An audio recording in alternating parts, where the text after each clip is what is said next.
Hi friends, ఎలా ఉన్నారు? ఈరోజు మనం అరటికాయ పులుసు తయారు చేసుకుందాం. మీరు ఎప్పుడు ఇగురు కర్రీ తిని ఉంటారు. అరటికాయ చక్కగా ఇలా పులుసు చేసుకోండి, చాలా బాగుంటుంది. అలాగే ఇందులో మెంతులు వేసుకొని ఈరోజు మనం చక్కగా రుచికరంగా తయారు చేసుకోవచ్చు. ఇది రైస్లోకి చాలా బాగుంటుందండి.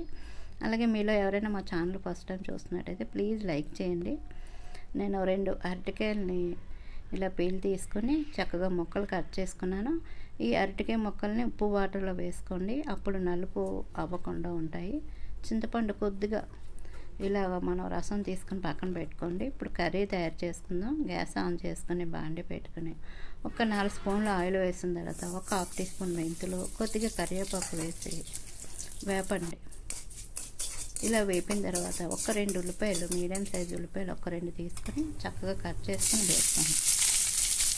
ఉల్లిపాయ వేసిన తర్వాత ఇందులో మనం ఉప్పు వేసుకుందాం. ఉప్పు వేసుకుంటే మనకి ఉల్లిపాయ తొందరగా వేగుతుంది. కొద్దిగా ఉప్పు వేసుకొని ఉల్లిపాయని బాగా వేసుకోవాలి. గ్యాస్ మీడియంలో పెట్టి ఉల్లిపాయని చక్కగా బాగా వేసుకోవాలి. చూడండి, ఉల్లిపాయ చక్కగా వేగిపోయింది. ఇలా ఉల్లిపాయ వేగిన తర్వాత ముందుగా మనం అరటికాయ ముక్కలను కట్ చేసుకున్నాం కదా, ఈ అరటికాయ ముక్కలను వేసుకుందాం. అరటికాయ ముక్కలు వేసిన తర్వాత గ్యాస్ని హైలో పెట్టి 1 నిమిషం అంతా కలిసేలాగా వేపండి. మొత్తం అంతా కలిసేలాగా కలుపుకోవాలి. కలుపుకొని గ్యాస్ని మీడియంలో పెట్టి మనం ఒక 2 నిమిషాలు అరటికాయని మగ్గించాలన్నమాట. ఒక 2 నిమిషాలు మధ్య మధ్యలో మీరు కలపండి మూత తీసి.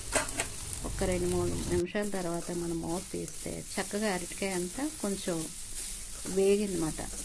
ఇలా మగ్గినట్టు అయింది కదా. ఇలా అవుతే మనకి పులుసు కర్రీ బాగుంటుంది అన్నమాట.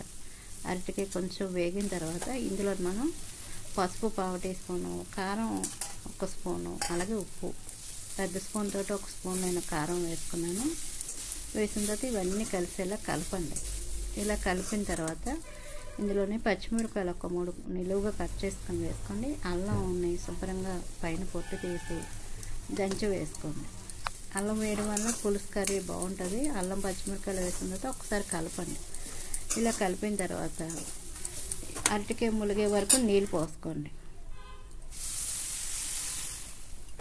నీళ్ళు పోసిన తర్వాత ఒకసారి అంతా కలిపి ఉప్పు అయితే సరిపోయిందో లేదో ఒకసారి చెక్ చేసుకోండి. నాకైతే కరెక్ట్గా సరిపోయింది ఉప్పు. ఇప్పుడు మూత పెట్టుకొని గ్యాస్ని మీడియంలో పెట్టి చక్కగా ఉడకనివ్వండి. అంటే ఒక 5 నిమిషాలు సరిపోద్ది, ఎక్కువసేపు కాదు. 5 నిమిషాల తర్వాత మూత తీసి కొంచెం అరటికాయ ఉడకాలి, మరీ కాదు, చూపిస్తాను. ఇలా మనం అరటికాయ ముక్కని ఇలా చక్కగా ఇలాగ అంటే ఉడికింది కదా. ఇలా ఉడికిన తర్వాత చింతపండు రసం వేసుకోండి.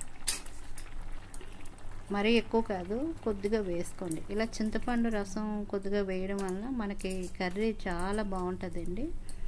పులుసు వేసిన తర్వాత ఒకసారి కలుపుకొని గ్యాస్ని మీడియంలో పెట్టి ఉడికించుకోండి. ఇది కొంచెం దగ్గరగా అయ్యే వరకు కర్రీని ఉడికించుకోవాలి. మూత తీసి ఒకసారి చూద్దాం. చూడండి, చక్కగా మన కర్రీ రెడీ అయిపోయింది. ఒకసారి అంతా కలుపుకుందాం. చూడండి, ఈ విధంగా ఉన్నప్పుడు గ్యాస్ ఆఫ్ చేయాలి. ఇది కొంచెం చల్లారిన తర్వాత గట్టిపడుతుంది అన్నమాట. చూడండి, ఈ విధంగా ఉన్నప్పుడే మనం గ్యాస్ ఆఫ్ చేసుకోవాలి. గ్యాస్ ఆఫ్ చేసిన తర్వాత దీని మీద మూత పెట్టుకొని ఒక 5 నిమిషాలు పక్కన పెట్టుకోండి. మూత పెట్టుకున్న తర్వాత అంటే కొంచెం గట్టిపడుతుంది అన్నమాట. మూత పెట్టుకొని ఒక 5 నిమిషాలు పక్కన పెట్టుకోండి. 5 నిమిషాల తర్వాత మీకు చూపిస్తాను. చూడండి, మూత తీసిన తర్వాత చక్కగా మనకి కర్రీ రెడీ అయిపోయింది. ఇది రైస్లోకి చాలా బాగుంటుందండి. అరటికాయ ఇష్టం లేని వాళ్ళు కూడా మీరు ఇలా తయారు చేసుకుని తిన్నారంటే మరలా తినాలనిపిస్తుంది. చాలా బాగుంటుంది రైస్లోకి అయితే. తప్పకుండా ఒకసారి మీరు ట్రై చేయండి, చాలా చాలా బాగుందని అంటారు. వీడియో నచ్చితే మాత్రం ప్లీజ్ లైక్ చేయడం మర్చిపోకండి. అలాగే మా ఛానల్ని సబ్స్క్రైబ్ చేయండి. పక్కనున్న బెల్ ఐకాన్ని క్లిక్ చేయండి.